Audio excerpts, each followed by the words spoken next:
6 décembre 2024, mesdames et messieurs, nous avons le plaisir de vous recevoir dans ce cadre spécial Bonaïkolo. Aujourd'hui, c'est aussi un numéro spécial, un nouveau numéro avec le communicateur de l'Union sacrée, dont il sera question pour nous de relever ou de brosser sur le voyage ou la visite du ministre de Finances, M. Doudou Fwamba Likoundé. Je cite le nom de notre invité de séjour, M. Benoît Mwamba. Il est déjà là avec nous sur ces plateaux. Je m'en vais avec toute humilité pour le recevoir. Bonjour. Bonjour madame, merci pour l'invitation. Je suis très content. Ça c'est la première fois de participer dans votre émission. Je suis très content pour l'invitation. Je pense que laissez-moi saluer d'abord le commandant suprême des forces armées et de la police nationale congolaise, Félix Antoine Tshisekedi Tshilombo, qui est à présent dans l'espace Grand Kassai. Il fait sa tournée. Il va faire toutes les 5 provinces qui composent le Grand Kassai. Alors, il était au Kassai central, à Kananga. Il quitte Kananga aujourd'hui pour Mbujimaï. Je crois à cette heure, il est déjà à Mbujimaï. Et vous-même, vous aviez vu, vous êtes journaliste d'investigation, vous aviez vu comment il y a eu une foule immense qui était venue l'accueillir à l'aéroport du Kassai central, l'aéroport international de Kananga. Et vous aviez encore suivi son discours qui a été salué par tout le monde parce que hier, il était dans une messe et même l'évêque a confirmé que le discours était salué par toute la population kassaïenne. Et aussi, l'évêque était très content de cette visite dans l'espace Grand Kassai. C'est pourquoi moi, en tant que notable du Grand Kassai, parce que je suis l'un des adjoints de l'honorable Denis Kambaï dans la structure du Grand Kassai. Je suis notable du Kassai oriental. Et quand je vous parle ici, bien que je suis à Kinshasa, je suis en train de mobiliser pour que les fils et filles du Grand Kassai puissent aussi être à l'aéroport international de Bipemba, au Kassai oriental, pour accueillir notre digne fils, qui est le numéro 1 du Congo, Félix Antoine Tshisekedi Tshilombo, qui sera encore au Kassai oriental. Il s'adresse encore à la population aujourd'hui, au niveau de Bonzola, et il va continuer jusqu'à ce qu'il va terminer sa tournée, parce qu'il va faire toutes les 5 provinces qui composent l'espace Grand Kassai. Très bien, restons toujours dans ces mêmes contextes en parlant de l'itinérance du président de la République, Félix-Antoine Tshisekedi Tshilombo, y compris aussi de la forte mobilisation du ministre de Finances dont il est question pour nous de soulever sur ces plateaux. Alors, messieurs Benoît Mwamba, en tant que notable du Grand Kassai, comment vous avez appréhendé la mobilisation du ministre de Finances au Kassai central? D'ailleurs, vous devez savoir que son Excellence Doudou Fwamba est originaire du Kassai oriental. Il est grand notable, connu, confirmé. Ce n'est pas la première fois qu'il est réuni cette foule. Il l'a toujours fait. Il l'a fait, les gens savent ça. Mais maintenant, il a montré de quoi il est capable. J'étais très content quand j'ai vu son Excellence Doudou Fwamba devant une foule immense. Et c'était sa façon de mobiliser pour dire à ses frères et sœurs que notre frère, qui est bien sûr le président de la République, sera avec nous ici. Nous devons l'accueillir. Nous devons lui montrer que nous le soutenons. Nous sommes avec lui. Alors, les ministres qui est aussi les ministres les plus doués du gouvernement, vous savez que c'est une première de voir un ministre qui est en train de stabiliser beaucoup de choses dans son secteur. Il est ministre des Finances. Et la preuve en est qu'il y a même un grand opposant, le président du Nouvel Élan Mozito, qui lui a rendu visite pour lui dire que félicitations, tu fais un bon travail. Parce que lui aussi fut ministre des Finances, il fut premier ministre dans ces pays.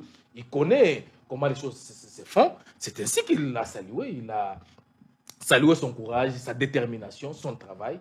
Et aujourd'hui, il est au four et au moulin. Je pense que quand nous parlons ici, le chef de l'État a déjà foulé ses pieds au Kassai oriental en Mbujimaï. Et s'il a déjà foulé ses pieds au Kassai oriental, c'est-à-dire, vous aurez des images bien sûr, il y aura une foule immense qui a été mobilisée par son Excellence Fwamba Doudou, qui est un notable connu dans la ville, qui a déjà montré de quoi il est capable des années. Et il a une confiance totale du commandant suprême des forces armées, Félix-Antoine Tshisekedi Tshilombo. Non seulement de Félix-Antoine Tshisekedi Tshilombo, et aussi du chef du gouvernement, Madame Soumino, qui lui a donné encore confiance, qui lui a donné cette chance-là d'être aussi parmi les membres du gouvernement. Je pense que ce n'est pas seulement son Excellence Doudou Mfwamba. Il y a beaucoup de notables qui sont à présent au Kasaï oriental en Mbujimaï, qui mobilisent pour que toute la population kassaïenne puisse venir écouter les discours du chef de l'État. Parce que le chef de l'État a un calendrier bien précis. Il a dit, non seulement il va s'adresser à la population, il va visiter certaines infrastructures. Parce qu'il y a un hôpital de Mouya qui a été construit, qui a été réhabilité, voulais-je dire. Il y a des routes asphaltées, il y a des routes construites à Mbujimaï, il y a des écoles.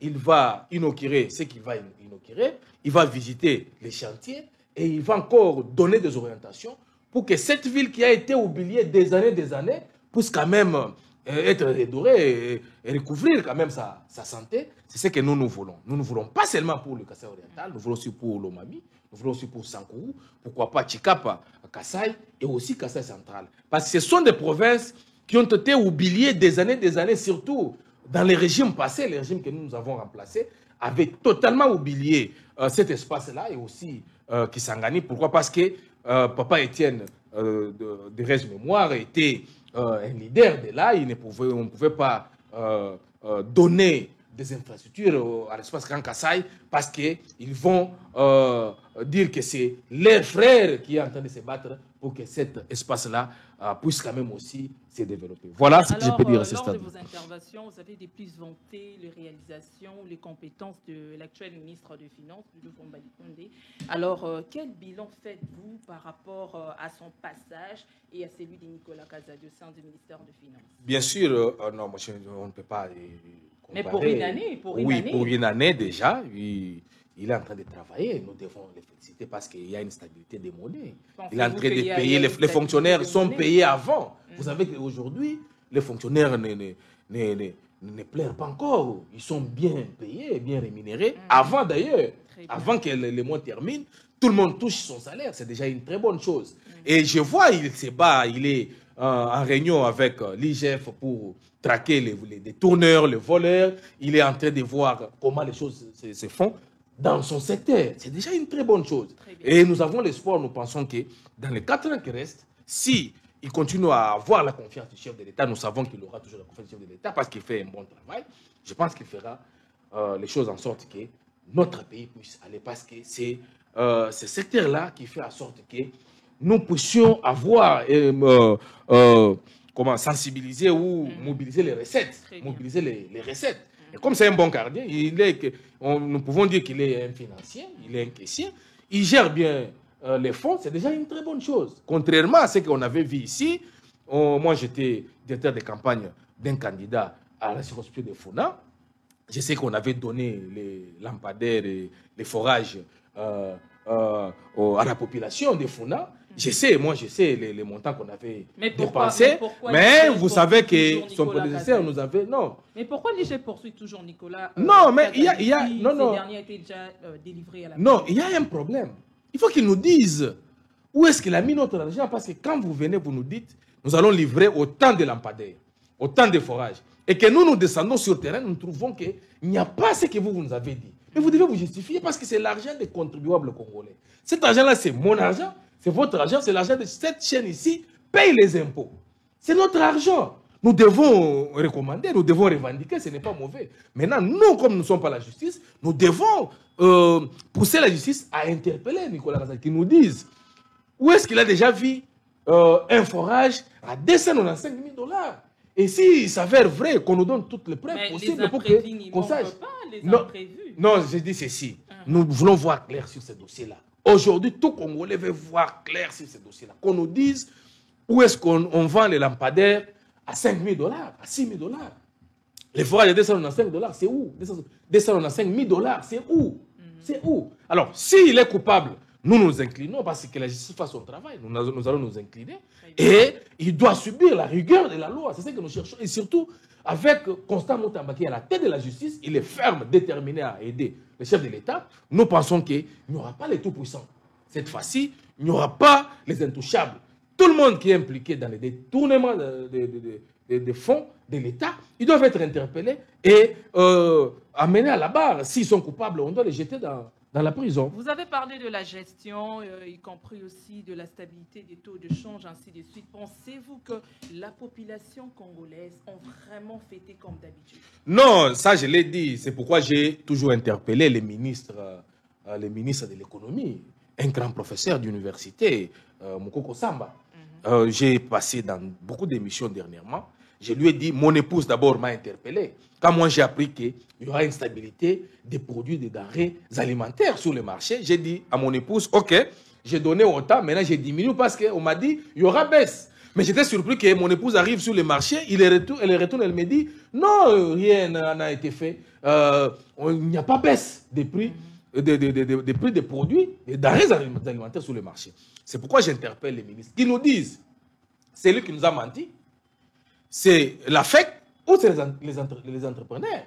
Parce qu'il faut qu'ils nous disent, parce que lui nous avait dit, après la réunion qu'il avait tenue avec les membres de la FEC, les entrepreneurs, il nous avait dit, il a fait une déclaration, même dans votre chaîne ici. Pourquoi les Congolais réclament toujours les taux d'échange? Il n'y a pas la stabilité, parce que hier nous étions sur le terrain, nous avons effectué des investigations, mais la population s'inquiète de plus par rapport aux stabilités des taux d'échange. Non, il y a une stabilité. Si vous constatez, non, demandez aux économistes, ils vont vous dire. Demandez à Codem pour l'homme de 15 diplômes, il ne va pas vous expliquer. Mais vous pouvez nous présenter les statistiques. J'ai dit, il y a une stabilité, parce que si vous regardez, vous verrez que le taux de 28 dure maintenant, ça fait plus de 3 mois, on est là. On est là, partout, c'est 2028. Non, vous savez, ça vous me ramenez encore à vous amener des statistiques, de vous faire voir, pourquoi il y a eu hausse, pourquoi les taux, non. Non, mais ce n'est pas seulement au Congo, c'est mondial, la crise est mondiale, madame. Oui. La crise est mondiale, demandez aux économistes, ils vont vous dire que c'est partout. Il y a une crise, partout il y a hausse des taux, c'est partout, ce n'est pas seulement au Congo. Alors, mais nous battons, nous faisons en sorte que les choses puissent se stabiliser. Parce que moi, je l'ai toujours dit. J'ai un expert qui a toujours dit aussi ça, commandant. Alors, j'étais en train de parler, j'étais en train de dire que, en tout cas, commandant Ilunga Lukunga Serge, c'est un expert en transport et voie aérienne. C'est un pilote de ligne. Il est chercheur en agriculture et tourisme. Il en parle. Il dit pour stabiliser les choses, les produits des denrées alimentaires sur le marché, il faut qu'on produise localement. Il a des pistes de solutions, mais les décideurs ne veulent pas l'approcher pour ne serait-ce que l'écouter. Parce qu'il a des solutions, il a des idées. Il dit, moi j'amène les idées, vous avez les moyens, vous décidez et on travaille. Il a dit à Bumba, il a dit, sans train urbain, il n'y aura pas les soulagements des embouteillages que nous connaissons ici sur la ville, province de Kinshasa. Il a dit sans trains urbains. C'est-à-dire nous devons voir les trains urbains, nous devons construire les routes secondaires. À ce moment-là, vous verrez qu'il y aura diminution des embouteillages. Mais avant de procéder aux constructions de routes, il faut premièrement réhabiliter certaines. C'est ce que nous voulons, c'est ce que Daniel Bumba est en train de faire. Vous voyez, il est en train. Non, mais ça va prendre du temps parce qu'il y a les types de faisabilité. Il faut d'abord que les ingénieurs font ou fassent les études de faisabilité. Il faut qu'il y ait des matériels, il faut qu'il y ait de tout. Et à ce moment-là, on va commencer à construire. On ne construit pas en une minute et on termine tout. Non.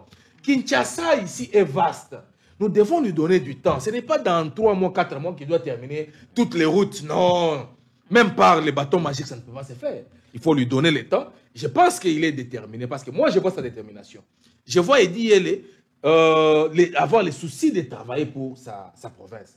En tout cas, on doit leur donner le temps. Ils vont faire quelque chose pour ne serait-ce que donner du soulagement au peuple ou à la population quinoise. C'est une très bonne chose. Alors moi, je pense qu'avec le VPM de l'économie, Mukoko Samba, on prend notre excellence qui fait un bon travail, Doudou Fouamba, et avec les gouverneurs, ils doivent se mettre autour d'une table et réfléchir comment chacun à son secteur peut faire en sorte que nous puissions faire développer notre vie. C'est une très bonne chose.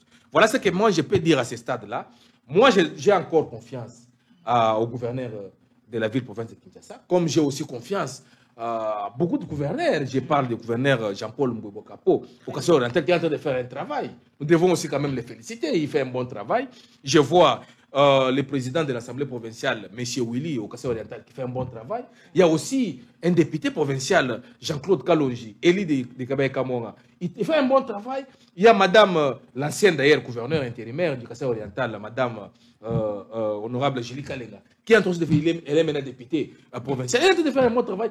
Soutenons nos gouverneurs, soutenons nos dirigeants. Vous verrez qu'avec notre appui, nous en tant que peuple, les choses vont aller de l'avant. C'est ça notre souci. Très bien, restons toujours dans le contexte de notre problématique dont nous exploitons de plus sur la visite du ministre des Finances au Kasaï central. Mais sinon, Kasaï la oriental. télévision orientale, merci beaucoup. Mais sinon, la télévision marche de pair avec les images. Nous allons suivre cet élément et après, nous allons retourner pour la continuité de notre analyse. Baraba Unitilo, Moutiseke Félix Antoine Mioye Noye. Bama Mwenda Wafouati Beto Mioye Noye. L'aéroport international de Mbuji-Mayi a été inondé ce mardi 24 décembre 2024 par une foule nombreuse, venue de tous bords accueillir le ministre des Finances, Doudou Roussel Fambali Koundé Libotaï, qui est arrivé en Mbuji-Mayi, la terre qu'il a vu naître, les sols de ses oncles, la terre de sa mère, cette ville qu'il a vue emprunter pour la première fois le chemin de l'école. Comme Jean-Baptiste, Doudou Famba vient baliser la voie pour l'accueil imminent du chef de l'État, Félix-Antoine Tshisekedi Tshilombo, annoncé d'ici jeudi 26 décembre prochain. Après l'étape de l'accueil à l'aéroport de Mbuji-Mayi, le ministre et toute la foule venue pour la circonstance ont bravé la chaleur. Ils ont pris d'assaut le coin et recoin de la ville de Mbuji-Mayi. À pied, ils ont marché de l'aéroport de Bipemba jusqu'à la place du meeting. Ici, l'attendait une autre marée humaine. Je suis né dans cette ville. J'ai étudié non loin du lieu où nous nous tenons actuellement. Je suis chez mes oncles ici. Merci d'être venus nombreux accueillir le vôtre à l'aéroport. Je vous ai apporté un seul message. Le chef de l'État, Félix-Antoine Tshisekedi Tshilombo, Fachi Béton, sera bientôt dans nos murs. Nous devons lui réserver un accueil chaleureux, a souligné le patron de finances en République démocratique du Congo.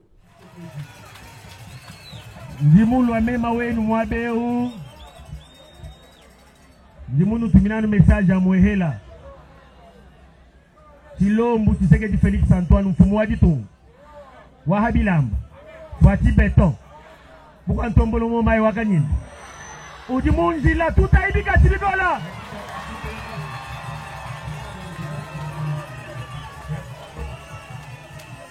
Message adia Mwehela. Message adia no Mwehela. Mfumu wa ditu. Mfumu wa Congolais. Mfumu wa Mfumu. Tshisekedi Tshilombo Félix Antoine. Fati Beton. Udibuka na ngabalanji wansingi. Ujumbuka bokula muba kuanga bamwela yo mbuda matu wabija. Timuva nani? Est-ce que nous dit prêt pour moi qui dit langue? Ba dit prêt pour moi qui dit la bay. Et là bien Zamoul.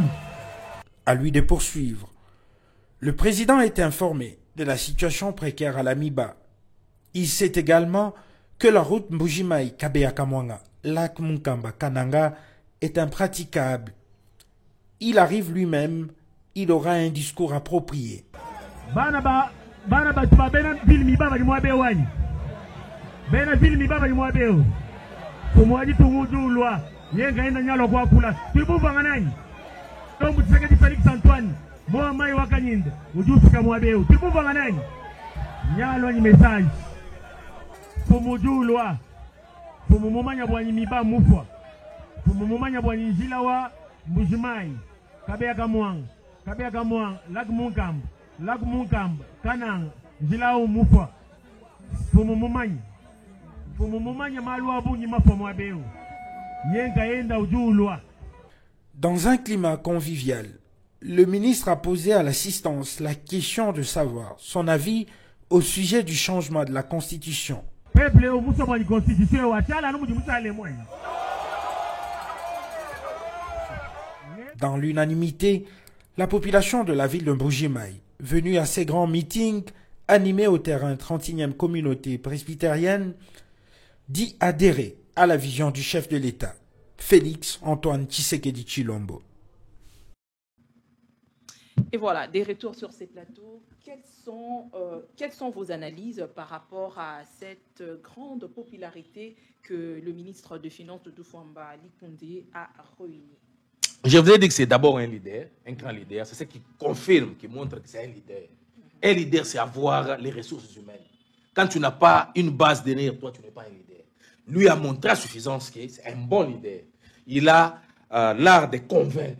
Et par rapport à tout ce qu'il fait, il montre un bon ministre qui doit être soutenu. Moi, je le soutiens, je l'ai toujours soutenu. Il ne me connaît pas, moi, je ne le connais pas. Mais je le soutiens parce que je vois ce qu'il fait comme travail. C'est ça mon souci. Moi, je n'ai pas besoin de connaître X ou Y. Moi, je voulais voir ce que vous faites sur le terrain.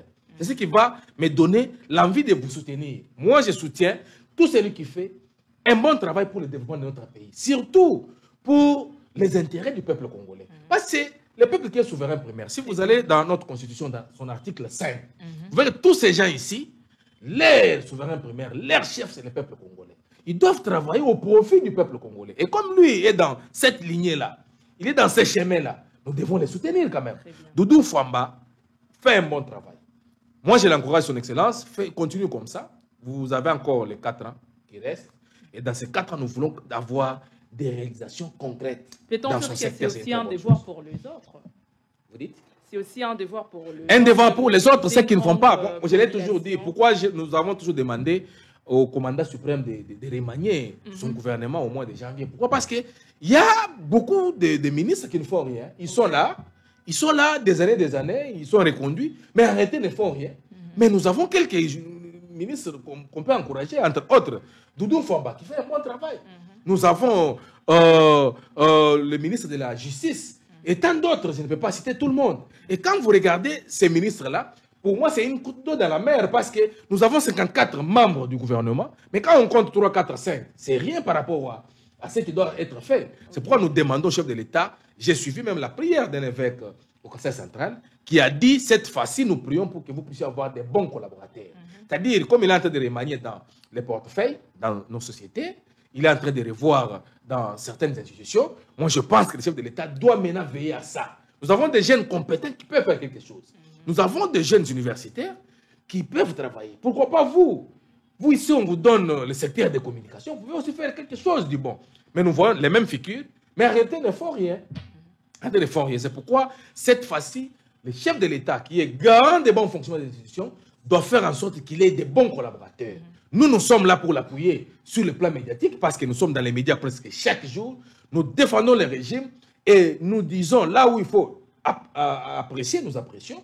Là où il faut condamner, critiquer, nous le faisons. C'est ça notre travail. L'avantage de l'Union sacrée maintenant, ce n'est pas les dialélos. Ce n'est pas d'applaudir parce que tu m'as donné les bonbons et les biscuits. Nous sommes là. Si vous faites un travail, nous allons applaudir. Et si vous ne faites rien, quelles que soient les relations que nous avons, nous vous disons, monsieur, tu n'as rien fait, tu es en train de détourner, tu ne fais pas un bon travail pour l'intérêt du peuple congolais, tu dois partir. Et si tu ne veux pas partir, nous, en tant que peuple souverain, nous allons appliquer toutes les méthodes, nous accorder à la Constitution pour te faire partir et tu dois partir. Alors, qu'en dites-vous par rapport à sa mobilisation à la population suite au changement de la Constitution? Êtes-vous pour ou contre? Non, moi je l'avais déjà commencé depuis longtemps et d'abord, son Excellence a emboîté les pas. Je l'avais déjà dit dès le départ, quand j'ai suivi les messages du chef de l'État, son souci, sa préoccupation, j'ai dit non, voilà.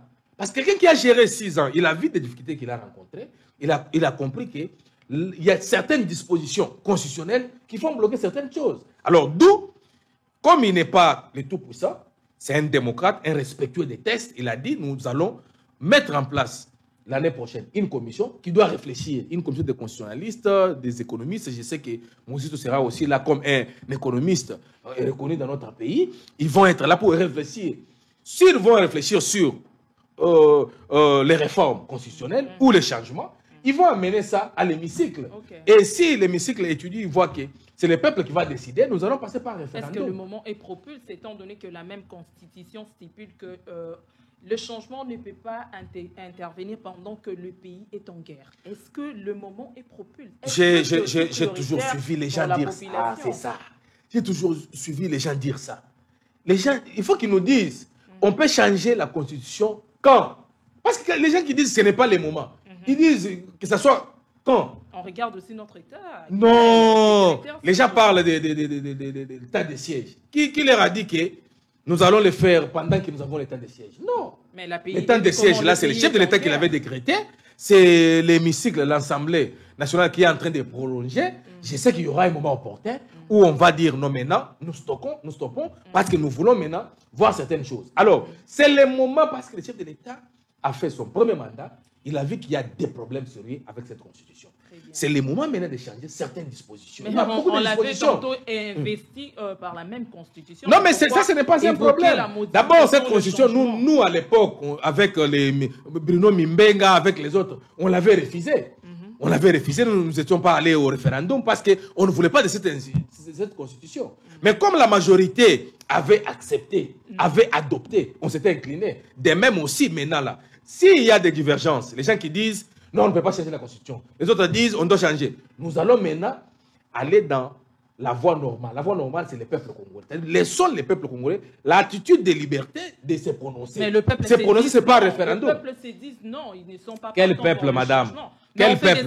Il n'y a personne qui a le monopole ici de dire que le peuple a dit. Vous accusez toujours l'opposition, les catholiques, ils sont en train de stimuler, de pousser la population de refuser le changement. Non, l'Église catholique, bien sûr, oui, nous savons que M. Cholet et sa bande veulent que les choses n'évoluent pas. Ça, on connaît.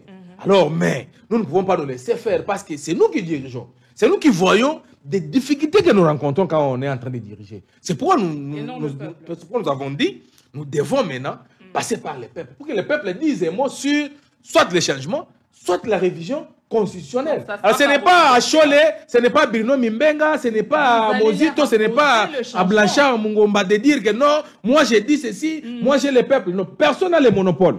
Le peuple, nous devons laisser le peuple lui-même se prononcer. Al-Bumbashi, il avait tantôt signifié, le 6 novembre, si je n'oublie pas, il avait tantôt signifié qu'il est le seul garant de modifier ou de changer la Constitution, étant donné qu'il doit se soumettre aux besoins prioritaires de la population. Vous aviez mal compris les commandants suprêmes. C'est pourquoi beaucoup ont mal compris. Non, mais il avait dit, c'est-à-dire, il a dit même à Canaan, il a dit, personne ne m'empêchera à exécuter mon souhait. C'est normal, mais il a dit ceci à la fin. Parce que, vous voyez, vous avez l'habitude de couper des petits extraits. Il faut aller, c'est comme ça. Surtout les opposants, ils coupent seulement l'extrait là, il reste là. Non, il a dit, je vais le faire, mais je vais soumettre ça à la population.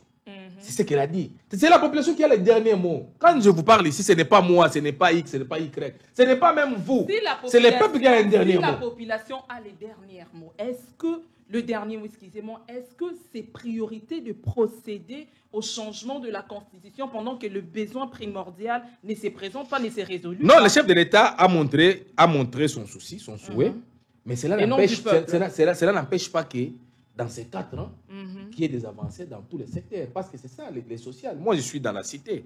Moi, je suis avec le peuple congolais. Tout le temps, quand je sors chez moi, c'est tout le monde qui y amène des doléances. Il me dit, tout le monde me dit, voilà, nous avons des problèmes tels. C'est pourquoi nous venons tout le temps ici sur ce plateau parler des routes, parler du social. Il n'y a pas de baisse des prix des produits alimentaires sur le marché. Quand on parle, c'est pour pousser les décideurs, les dirigeants à faire mieux. C'est ça d'abord ce qui est prioritaire. Est-ce que c'est dû à la Constitution? Non, la Constitution, j'ai dit ceci. La Constitution, il y aura des avancées. La Constitution aussi pose problème. Il y a des dispositions. Moi, je suis pratiquant du droit. Mais dans quel contexte? Il y a des dispositions qui font en sorte que nous ne puissions pas évoluer. Je peux citer plus de 150 dispositions dans la Constitution. C'est pour vous dire que c'est plus que les 200. Quand vous prenez les 229 dispositions qu'on a, mais moi, je peux vous dire 150 qui posent problème. Ce qui veut dire, je suis déjà dans l'optique de changer la Constitution. Parce que 150 est plus élevé que ce que reste. Prioritaire de la population. Besoin prioritaire, c'est l'insécurité à l'est de la République. Notre FRDC est en train de se battre là-bas. Vous avez suivi que dernièrement, on a récupéré quelques territoires et on continue à se battre. Moi-même, j'ai toujours demandé qu'il faut qu'on mette nos vaillants soldats dans de bonnes conditions. Qu'ils soient bien équipés. Qu'est-ce qui empêche? Non, mais quand nous le disons, c'est pour qu'on mette beaucoup de moyens dans la... Non, ça, on le fait. Quand on le dit, quand on pousse là, quand on pousse les décideurs à les faire, c'est pour qu'ils que notre FRDC puisse quand même être dans de bonnes conditions et chasser les Nyangalakata qui tuent nos frères et sœurs dans l'Est de la République. En dehors de ça, on parle du social ici. Quand j'interpelle le ministre de l'économie, c'est parce que nous avait dit qu'il y aura baisse. Et même s'il y aura baisse, il faut nous voulons que ça soit pour toujours. Ce n'est pas pour ou périodiquement, non. Quand on dit que ce soit pour toujours, il faut préparer les secteurs agricoles. Il faut produire localement. Commandant Yulunga l'a dit, mais les gens ne veulent pas l'écouter. Il faut produire localement. Il faut rassurer aux agriculteurs que quand vous cultivez, quand vous récoltez, vous n'allez pas perdre. Ça, c'est l'État qui doit garantir les agriculteurs. Mais quand il n'y a pas une bonne politique agricole, je pense que même si aujourd'hui, on doit chasser les entrepreneurs, même si... J'ai l'un de vos confrères qui vient de Massimanimba. Okay. Il était allé couvrir des élections là-bas. Il me dit un sac de braise, c'est à 25 000 francs. Mais en venant ici, il y a plus de 10 barrières. Et chaque barrière, vous payez 5 000, 10 000. Mais quand vous totalisez tout ce que vous dépensez, comme les droits des barrières, ainsi de suite, vous associez au prix d'achat d'un sac de braise, vous verrez que quelqu'un va aller dans les 55 000 et 60 000. Mais vous allez vendre ces sacs de braise-là combien? Vous voyez là où il y a des problèmes. Mais si on diminue des barrières, si on diminue des taxes, des impôts, alors vous verrez que même les entrepreneurs auront la possibilité. La responsabilité revient. Mais aux décideurs, c'est pourquoi on en parle ici. On en parle, c'est pour que ceux qui décident, ceux qui ont la responsabilité, puissent comprendre qu'il y a un problème. Là, j'interpelle le ministre de l'Intérieur, qui doit veiller à ça. J'interpelle le ministre de l'économie, le ministre des Finances, le ministre des Budgets, le gouverneur de la ville, province de Kinshasa, le gouverneur aussi du Grand Bandundu, je ne sais pas comment les découpages, il y a beaucoup de provinces maintenant là. On interpelle tous ces gouverneurs pour qu'ils prennent les responsabilités. C'est-à-dire qu'il faut déjà détecter les barrières. Qu'est-ce que ces gens-là font? C'est pour protéger la population et c'est bien. Mais ce n'est pas encore protéger la population, c'est bien. C'est demander les amendes là où il n'y en a pas. C'est tracasser la population, ce qui n'est pas bien. Moi, je pense que c'est le moment de servir le peuple congolais. Parce que le mandat va terminer, le mandat de l'État termine. Mais demain, vous qui êtes député, vous qui êtes sénateur, vous reviendrez encore pour demander un nouveau mandat. Est-ce que ce peuple-là qui est en train de souffrir va encore vous renouveler la confiance? C'est là où il y a un problème. Moi, je pense que nous devons interpeller tout le monde, en commençant par le commandant suprême chef de l'État. Nous sommes dans les réunions, on l'interpelle. Quand ça ne va pas, on lui dit, en tout cas, chef ici, ça ne va pas. Même quand on est dans des réunions, dernièrement, il a réussi, le président des partis politiques et des regroupements, il leur a dit, voilà ce que nous pensons pour le changement de la Constitution, voilà ce que nous pensons pour des réformes, ainsi de suite. Et c'est ça. Nous aimons comme ça les échanges, pour que les autorités comprennent qu'il y a un problème. Là où il y a un problème, il faut faire en sorte que ce problème puisse disparaître. Disparaître, c'est quoi? Travailler pour le peuple congolais.